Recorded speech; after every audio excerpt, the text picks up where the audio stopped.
Hello friend, today in this video we will deal with section 2, that is poetry section. The first poem is The Song of the Open Road. आपण मागल्या काही व्हिडिओजमध्ये आपण 4 lessons complete केलेले आहे. त्यापैकी 2 lessons हे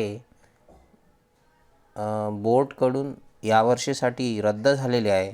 म्हणजे एकंदरीत 8 लेसनपैकी आपल्याला 6 लेसन स्टडी करायचे आहे. पैकी आपले 4 झालेले आहे. त्यानंतर आपण आज पोएट्री सेक्शनला हात लावणार आहोत आणि पहिली कविता आहे song of the open road. Right. So in this video we will deal with the first poem 2.1, The Song of the Open Road by Walt Whitman. Here icebreaker is given and you must solve all these icebreaker. I directly deal with the introduction of the poet and then directly with the poem. So Song of the Open Road is composed by Walt Whitman, and Walt Whitman was born in 1819 and he died in 1892. He was an American poet. He is a great poet of America, essayist and journalist also. Whitman is among the most influential poets in American canon. See, in America, he is to be considered as the very celebrated poet and is often called the father of free verse. Free verse is a sort of poetic device in which Walt Whitman is a master. It means free verse means what? The verse means poetry, poems. Poem is written without following the regular meter, or there is no rhyme scheme, rhyming words. There is no rhyme in free verse that we find in blank verse, right? So he is to be called as the father of free verse. He grew up in Huntington in a family with difficult economic status. It means what? The condition, economical condition of Walt Whitman was not good. His major works, Leaves of Grass, was published in July 1855. See, Leaves of Grass, and it is to be considered as the epic of America. Remember, this is a great work, Leaves of Grass, and it is to be considered as the great epic in America, modern epic in America. Here the grass, this word is taken, this word is a symbolized word there in the title. Here grass suggests democracy, remember. So his O Captain, My Captain, a poem written on the death of Abraham Lincoln, is widely popular. आता जे ओ captain माय captain ही कविता तुम्ही 10th स्टँडर्डला शिकलेले आहात. आठवा तुम्ही जी death of Abraham Lincoln यांच्या संदर्भात लिहिण्यात आलेली होती, राईट. आणि ही कविता अतिशय गाजलेली आहे.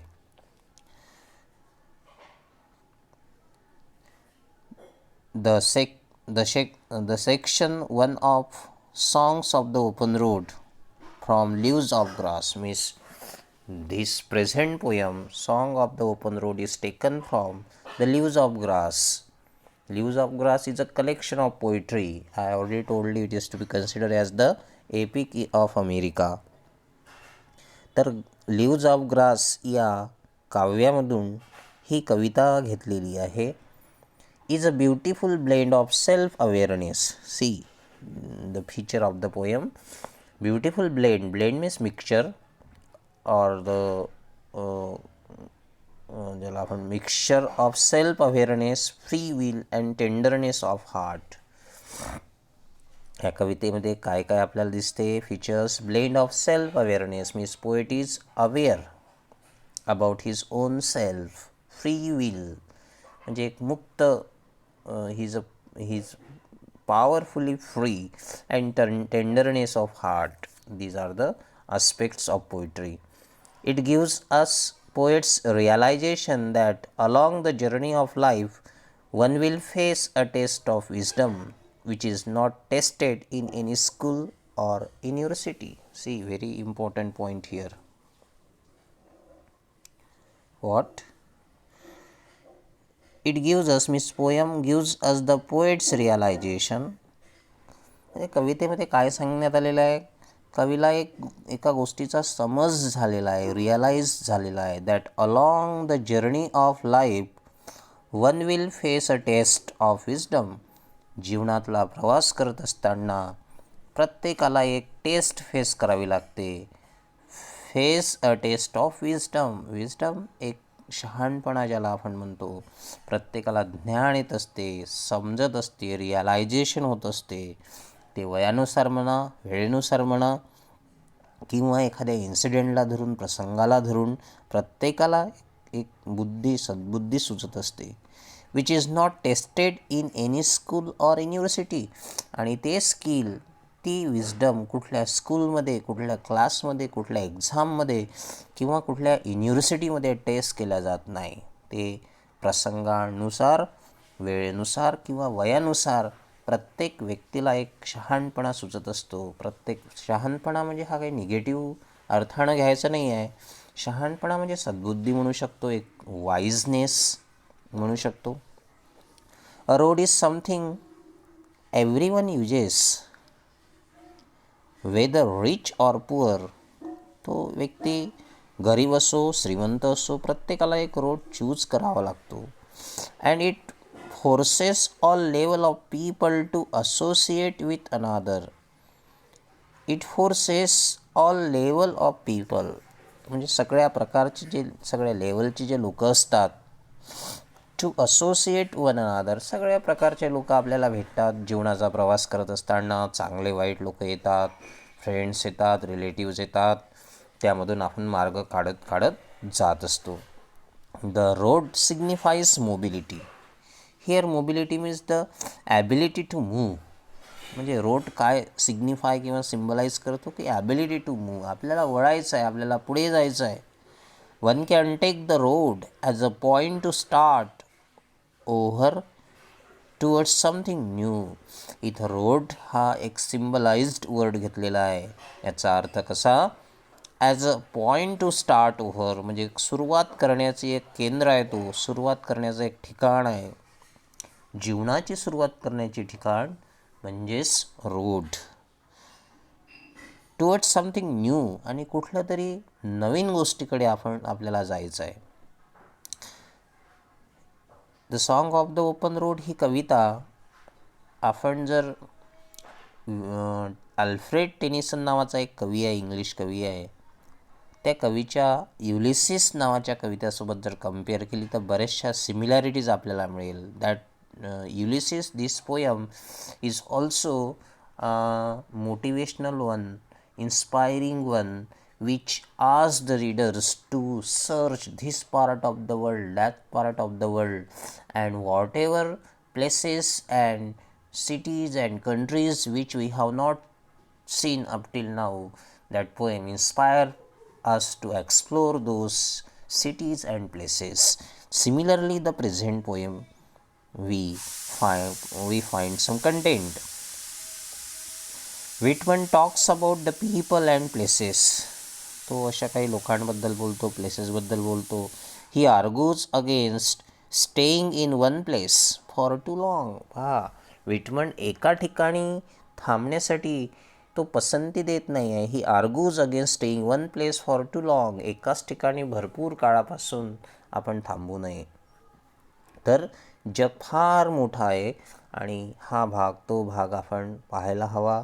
आता असं थेट कवितेमध्ये सांगितलेलं नाही आहे, but we must understand this that one should not stay for a long in one place. One must have the quality of hungry heart. Hungry heart means our heart must be hungry for knowledge. Our heart must be hungry for uh, watching different places, visiting different cities, etc. Although the hospitality may be true. जरी एखाद्या ठिकाणी आपलं आदरातिथ्य, आपलं स्वागत खूप चांगलं होत असेल तर तिथंच खूप जास्त काळ आपण थांबू नये असं वेटमन आपल्याला सांगते. So now we will deal with the actual poem, the song of the open road. म्हणजेच एक मुक्त वाटेवरील गीत आपण याला म्हणू शकतो. C,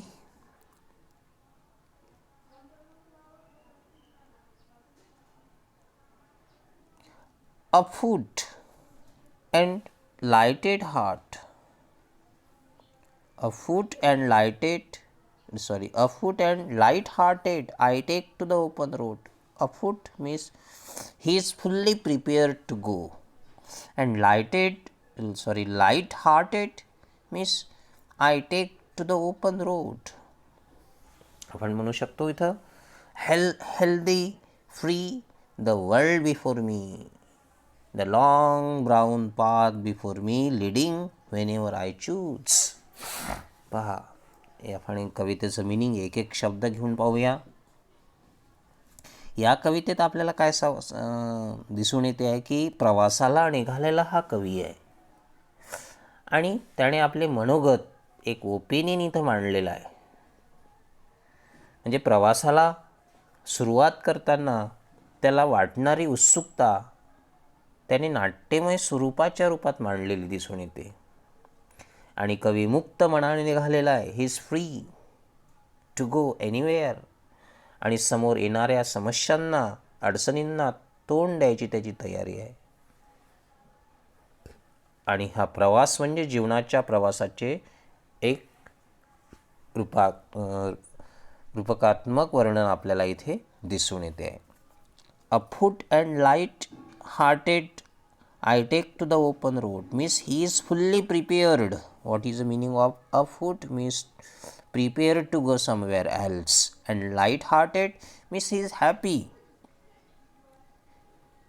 There is a great pleasure in his mind when he take new journey of life. I take to the open road because road is open to all. Road takes us towards success, road takes us towards distress also. Last year or in 10th standard you studied. जर तुम्ही right road choose करत असाल तर तो यशापर्यंत पोहोचून देतो, आणि तुम्ही रॉंग रोड किंवा रॉंग पाथ चूज करत असाल तर तो डिस्ट्रेसकडे आपल्याला नेतो. Distress means failure, sadness, etcetera etcetera. So he started his journey with a light hearted towards the open road. Healthy, his physical condition is good. Free, and he is free to go anywhere else. The world before me, हे जगच माझ्या समोर आहे, मी free आहे जाण्यासाठी. The long brown path before me, leading whenever I choose. आणि एक long brown path माझ्या समोर दिसतो आहे, लीडिंग, आणि तो मला पुढे नेतो आहे. Whenever I choose.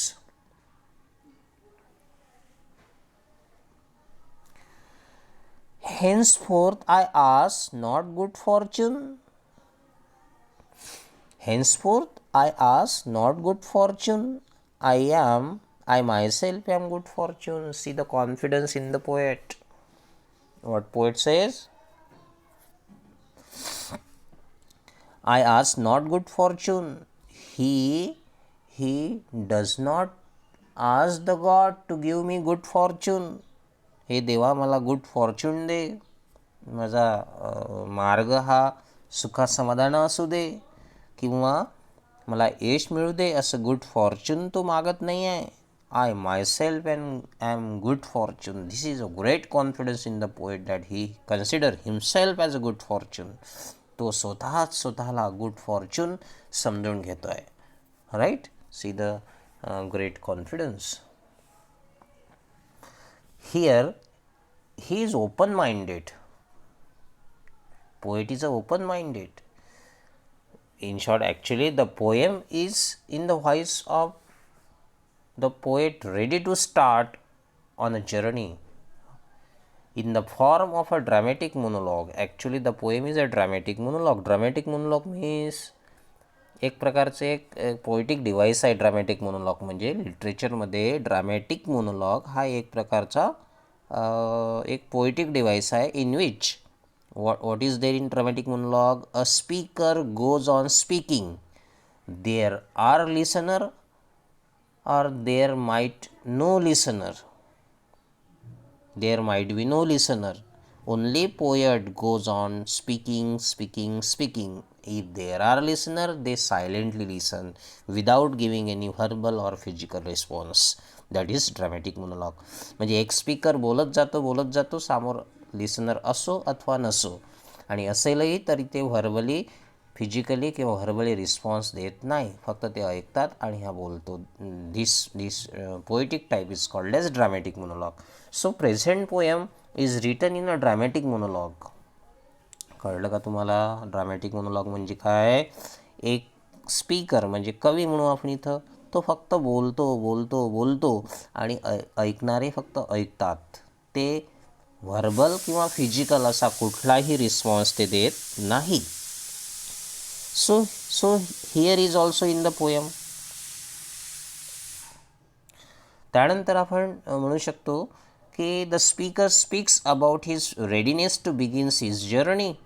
तो तयार झालेला आहे त्याची जर्नी करण्यासाठी. He is open minded, prepared to face the problems that he may come across. आणि जेही प्रॉब्लेम्स त्याच्या मार्गात येईल ते प्रॉब्लेम फेस करण्यासाठी तो प्रिपेअर्ड आहे.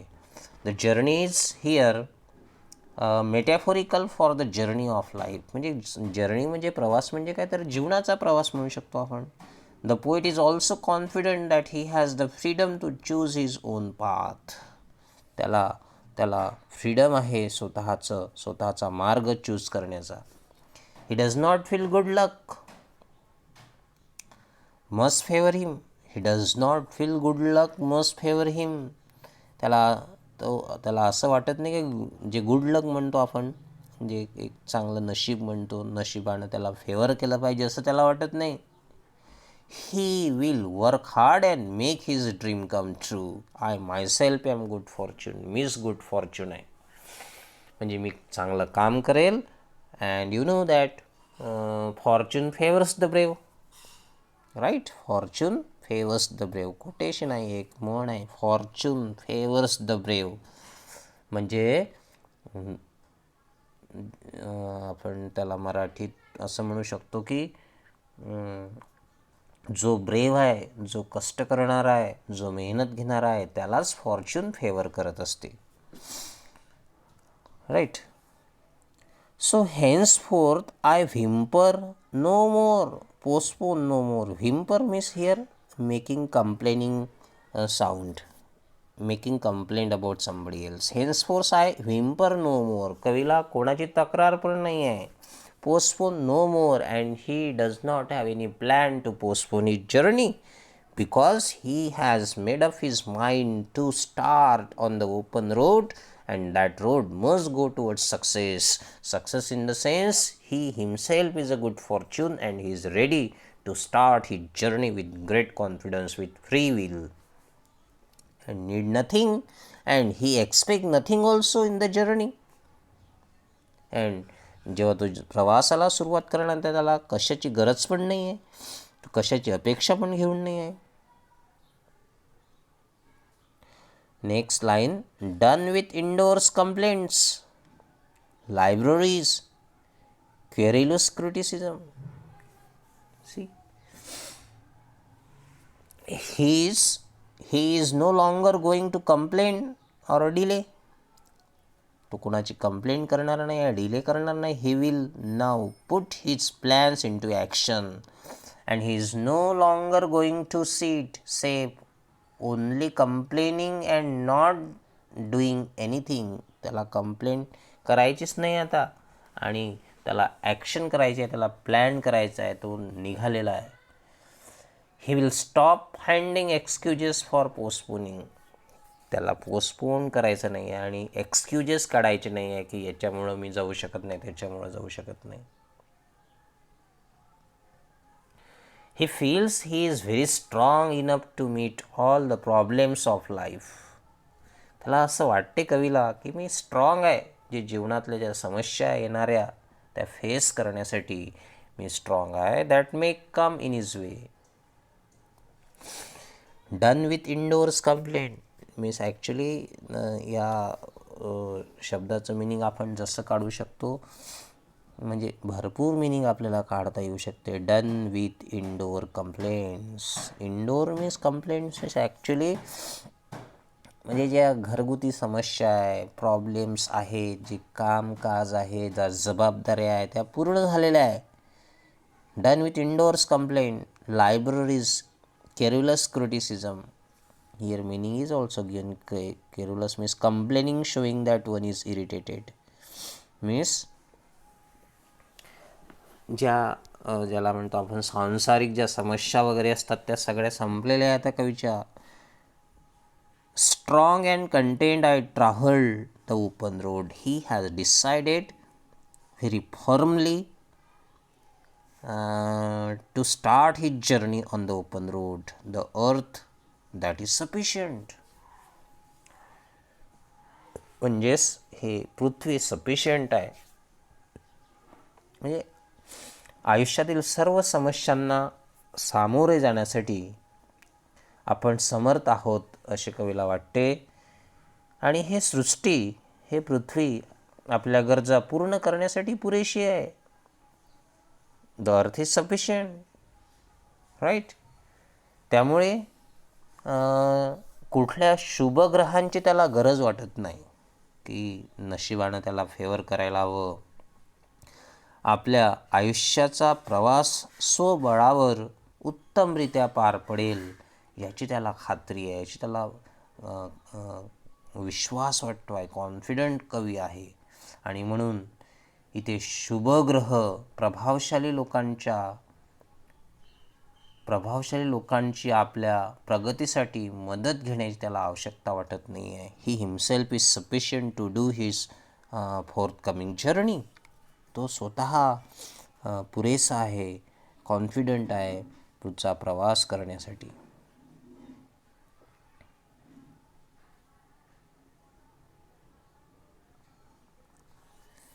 ओके, तर आपण राहिलेला भाग पुढच्या व्हिडिओमध्ये पाहूया. So okay, thank you.